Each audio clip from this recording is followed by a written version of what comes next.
Olá, meu nome é Carrie Sotella. Eu sou do Canadá. Aqui está a minha história. Eu estive na mensagem dos 7 aos 18 anos, no Canadá. Isso acabou se tornando um capítulo muito longo e sombrio da minha vida. Antes dos 7, eu tinha uma infância idílica. Foi o irmão da minha mãe quem a apresentou a mensagem. O nome dele era Wayne. Wayne tinha tido uma vida difícil. Basicamente um malandro de rua que, da noite para o dia, virou um pregador santo. A entrada da minha mãe na mensagem causou o divórcio dos meus pais, porque meu pai não tinha interesse naquilo. Meu tio Wayne também aconselhou minha mãe a confessar todos os seus pecados. Ela teve que listar todas as pessoas com quem havia sido promíscua durante o casamento. Era uma lista muito longa, que incluía amigos, vizinhos, colegas de trabalho e até familiares. Wayne foi à nossa casa uma manhã, enquanto meu pai ainda estava na cama. Ele entrou no quarto dos meus pais e começou a bater no meu pai, dizendo que o Senhor o havia dirigido a fazer isso. Não houve conversa. Só se ouvia batidas. O corpo do meu pai sendo arremessado contra a parede e escorregando. Eu fiquei com muito medo e fui para a cozinha, onde minha mãe e a noiva do Wayne estavam sentadas, rindo, achando engraçado. Esse foi o dia em que meu pai nos deixou. Sempre penso nesse dia como o dia em que a música morreu para mim. Depois disso, jogaram fora minhas calças, meus shorts, minha TV, meus jogos e meus brinquedos. E minha mãe, meu irmão e eu nos mudamos para o norte da cidade, para um conjunto de aluguel de baixa renda. O lugar era tão cheio de crentes da mensagem que era chamado de Christian Place. Wayne também morava lá. Um dia, meu tio levou meu irmão de 2 anos para passear e, quando voltaram, declarou que meu irmão estava cheio de espíritos malignos e que estava frito. Ele fez uma avaliação semelhante de mim. Eu não fazia ideia do que isso traria, mas logo descobriria. Disseram-me que meu irmão de 2 anos agora era o homem da casa e que eu precisava obedecê-lo. Eu também só podia me referir ao meu tio e à minha mãe como Senhor e Senhora. Passamos a frequentar a igreja e meu tio tomou um grande interesse em nos salvar. Ele explicou que precisava espancar os espíritos malignos para fora de nós. Apanhar virou um ritual no mínimo diário. Quando começava, ele aumentava o volume da música gospel. Mandava eu me curvar sobre o sofá ou as escadas, tirava o cinto, arregaçava as mangas e começava a chicotear. No começo doía muito e eu chorava. Ele disse que continuaria até eu ficar em silêncio. Então aprendi a engolir o choro e não fazer um pio. Nos cultos eu ouvia o pastor com muita atenção.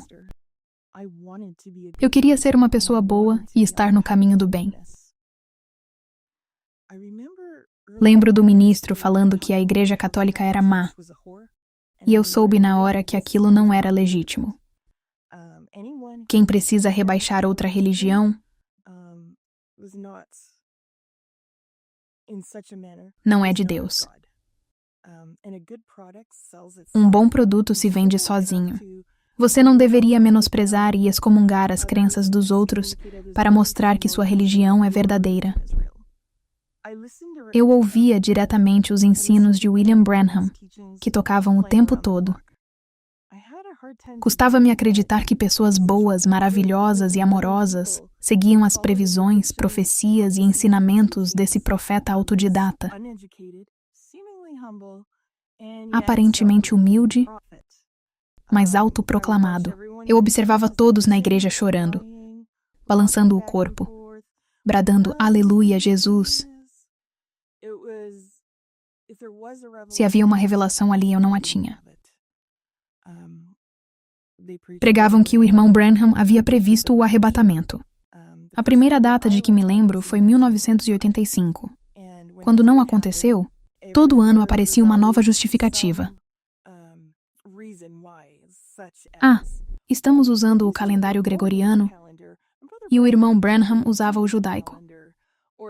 Ou outra explicação qualquer. Com os novos cálculos, o arrebatamento passava para 1986. E assim por diante.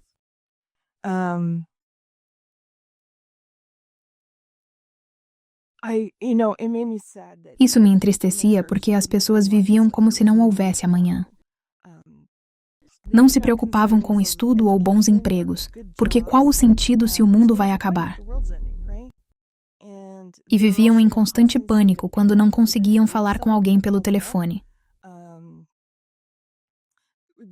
Temiam ter perdido o arrebatamento por não crer o suficiente.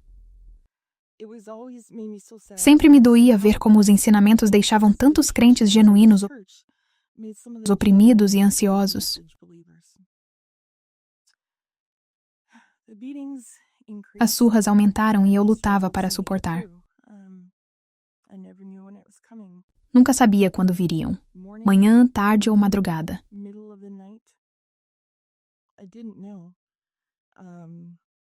Normalmente me levavam ao porão. Aumentavam a música. Mandavam eu tirar toda a roupa e me curvar. Às vezes molhava o cinto. Às vezes usava uma tira, às vezes um chicote, às vezes o próprio cinto. Ele batia do pescoço até acima dos joelhos. Em algum momento, comecei a sair do corpo. Via tudo de cima, mas não sentia dor.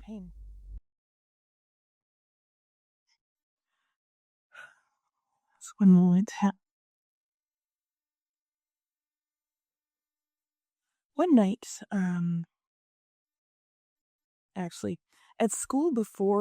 Na escola, antes da mensagem, eu era muito popular. Depois virei a garota da igreja, a esquisita. Diziam que estamos no mundo, mas não somos do mundo. E que eu não devia falar com os de fora. Eu observava as crianças da minha turma e desejava desesperadamente ser uma delas. Queria que vissem que eu era normal. Minha mãe e meu tio iam à escola me vigiar. Se eu falasse com alguém, apanhava à noite. Uma noite, meu tio entrou no meu quarto enquanto eu dormia e disse que o Senhor lhe revelara que eu tinha um espírito de furto. Começou a me bater até eu confessar. Eu não tinha pegado nada e não sabia como fazer aquilo parar. Para tentar acabar com a surra, comecei a confessar. Citei um menino da classe e disse que peguei uma borracha dele. Para meu desespero, não adiantou. Ele perguntou, quem mais? Acabei listando a turma inteira. A surra terminou, e depois da escola, tive que ir de casa em casa, na frente dos pais, pedir perdão pelo roubo. Foi humilhante. Um garoto me perguntou por que eu não tinha mentido em vez de confessar. Eu não tive coragem de dizer que toda a confissão era mentira. And I had to go to everyone's house after school and in front of their parents apologize for my theft. It was so humiliating. Oh. I remember one boy asked me why I confessed. Why didn't I lie? And I just didn't have the heart to tell him the whole confession was a lie. Certa vez voltei para casa com os sapatos molhados da chuva. Disseram que era espírito de preguiça por não cuidar bem dos sapatos. Fui obrigada a usar as botas de trabalho do meu tio todos os dias na escola. Eram enormes. Se antes achavam que eu era esquisita, depois disso eu era de verdade.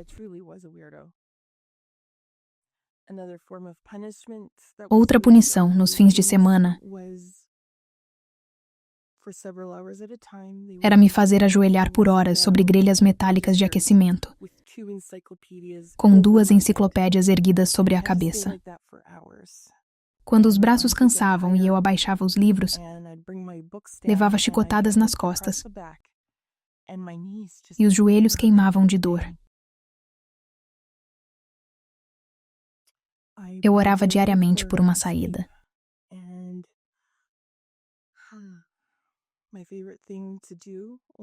Ao passar de carro pelas casas, eu olhava por um instante as salas das pessoas e fingia por um segundo que aquela era a minha vida. Os livros viraram meus melhores amigos. Tornei-me uma leitora muito hábil. Lia 4 ou 5 por dia na escola. Um dia, eu estava lendo um romance policial da Agatha Christie. A aula acabou e eu não tinha terminado. Precisava saber o final. Escondi o livro nas roupas, levei para casa e o enfiei entre os colchões. À noite, entraram no quarto, me acordaram e começaram a me bater, dizendo que eu tinha um espírito de assassinato. Nunca mais levei um livro para casa. Antes de entrar na mensagem, eu já havia sido abusada sexualmente por um vizinho.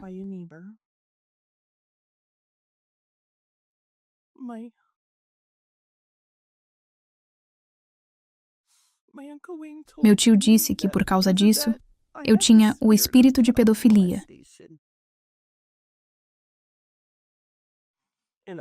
e que eu abusaria de crianças.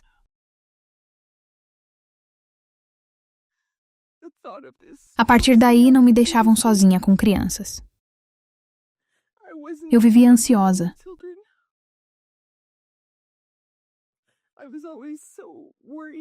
Querendo mostrar às pessoas que eu era boa, que não machucaria ninguém, que tinha um coração puro.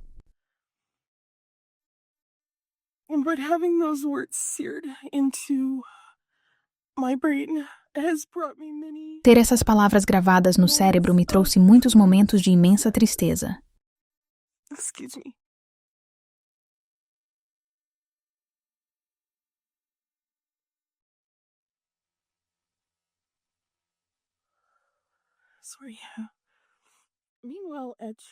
Enquanto isso, na igreja, minha mãe virou secretária e nossa vida inteira passou a ser a igreja. Limpávamos a igreja, ajudávamos a administrar a biblioteca de livros e fitas, organizávamos piqueniques, convenções e reuniões especiais. Havia 2 cultos no domingo, um na quarta-feira à noite, oração na segunda, empacotamento de livros e fitas para o exterior na quinta, grupo de jovens na sexta. Havia ceia, vinho e lava-pés. Era muita igreja, o tempo todo.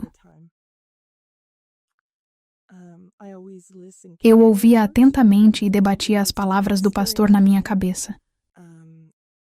Mulheres e meninas eram sempre menos. As palavras Jezabel e prostituta eram usadas com frequência. O lugar da mulher era a cozinha. Devia ser singela, humilde e santa. Durante o culto, eu via muitos homens levando seus filhos à sala de oração para espancá-los. Quando saíam, cumprimentavam-se orgulhosos como um high five figurado. Eu olhava as crianças, captava seus olhares e enviava amor. Parecia que tínhamos um vínculo silencioso. Todos sabemos o que estamos passando e somos impotentes para sair. Abusos físicos, verbais e mentais não só eram aceitos,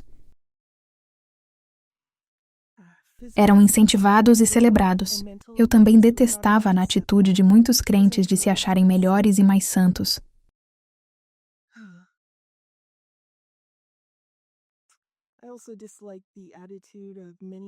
Como se fosse aceitável ser odioso com quem não era da mensagem, ou mesmo com quem era, mas pensava diferente.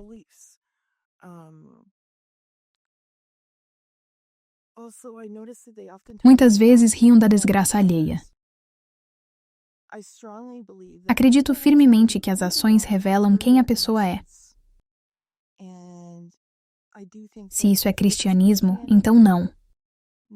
Obrigado.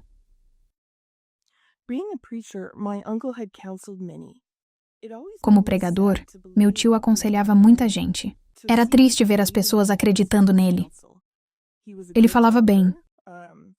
Lia as pessoas facilmente e por isso era um excelente manipulador. Vi conselhos dele destruindo famílias. Vi jovens irem à nossa casa para surras combinadas. Vi ele bater na própria esposa. Wayne operava pelo ego, não por sabedoria ou espiritualidade. Um ano, fomos com a igreja a Ann Arbor, Michigan, para um acampamento bíblico. No caminho, passamos por Jeffersonville, Indiana, e fomos ao tabernáculo Branham. Sobre uma mesa, fora do santuário, estavam a Bíblia e os óculos do irmão Branham.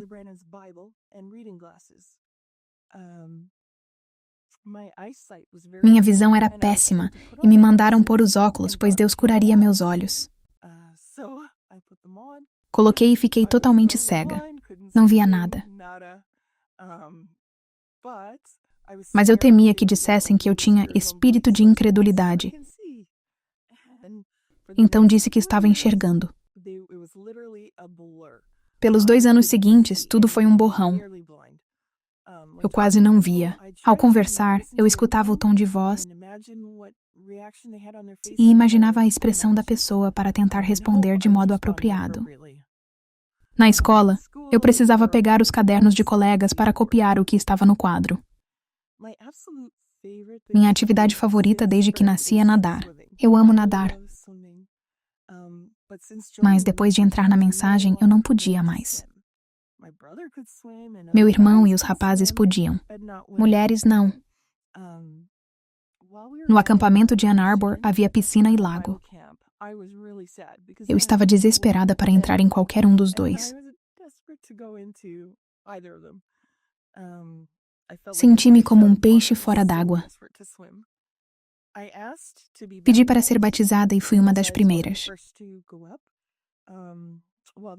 Enquanto batizavam os outros, pude nadar no lago e foi maravilhoso. Valeu a pena. No mesmo acampamento, passamos por uma linha de oração. Ao chegar à frente, davam um tapa na cabeça da pessoa. Você via estrelas, cambaleava e diziam: "Você está prostrado no Espírito." É o Espírito Santo. Davam um tapão e pronto.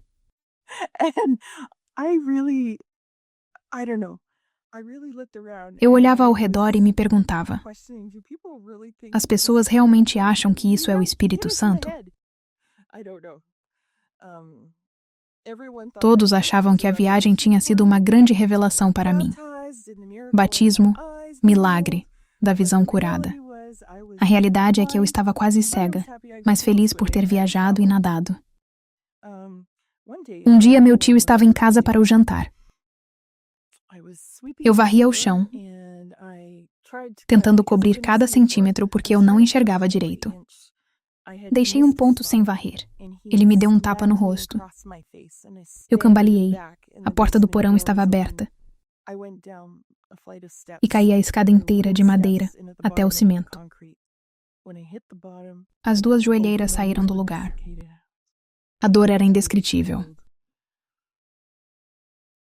Eu gritava. Wayne chegou perto do meu rosto e repetia sem parar: "Por que, Carrie? O que você fez para desagradar ao Senhor? Por que, Carrie? O que você fez para desagradar ao Senhor?" E ele repetia, e repetia sem parar, e eu lá gritando. Os paramédicos vieram e pediram para ele sair. Meu joelho esquerdo nunca sarou. Fiz 9 cirurgias ao todo. A última foi prótese total. Outra vez, após um fim de semana com meu pai, eu tinha quebrado o pé. Minha mãe mandou ele me deixar na porta da igreja, onde ela e Wayne me esperavam. De muletas, fui levada até o depósito e apanhei de novo. Wayne disse: "Não sei o que você fez para desagradar ao Senhor, mas isso não é nada comparado ao que eu vou fazer com você." Na vida adulta, lutei para me desfazer da crença de que, quando coisas ruins acontecem, é culpa minha, por causa das minhas ações. Minha mãe participou ativamente dos abusos. Ela também era muito promíscua dentro da igreja, com o pastor e com vários membros. Trabalhava em tempo integral lá e, em muitas noites, não voltava para casa.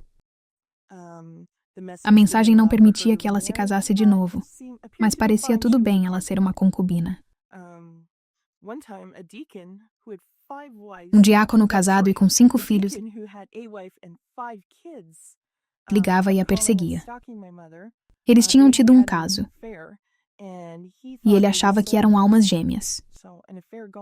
Eu me sentia péssima pela esposa e pelas crianças. Tivemos uma formatura do ensino médio da igreja e escolheram um rapaz e uma moça para serem oradores. Eu fui a oradora feminina. Não esperavam muito desta irmã humilde e santa. Mas eu escrevi e proferi um discurso que surpreendeu a todos. Até tive pena do irmão que falou depois de mim, com um sermãozinho fraco.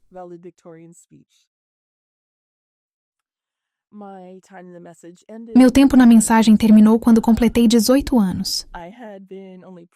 Eu orava por esse dia havia uma década. Finalmente chegou, e eu estava pronta para me mudar para outra cidade. Liberdade. Fui falar com o pastor para avisar que eu sairia. E para ser franca, não estava indo embora para festejar ou pecar, e sim porque eu não acreditava e não queria ficar e ser hipócrita. Ele ficou frio e me disse que eu tinha um espírito de incredulidade e precisava ir embora imediatamente, antes que eu espalhasse isso para outros membros. Senti uma tristeza profunda com a resposta dele. Eu tinha a esperança de que houvesse um lado humano, depois de tanto tempo de convivência. No meu caso, não havia. Sair da mensagem foi a melhor decisão que eu poderia ter tomado.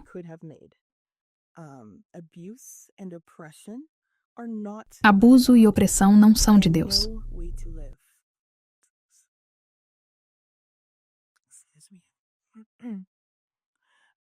Mas eu aprendi que, ao conquistar a liberdade, nem tudo fica bem de imediato.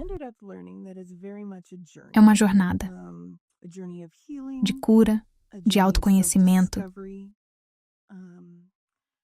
de descobrir no que você crê e de olhar para este mundo incrível à nossa volta. Eu ainda estou trabalhando na recuperação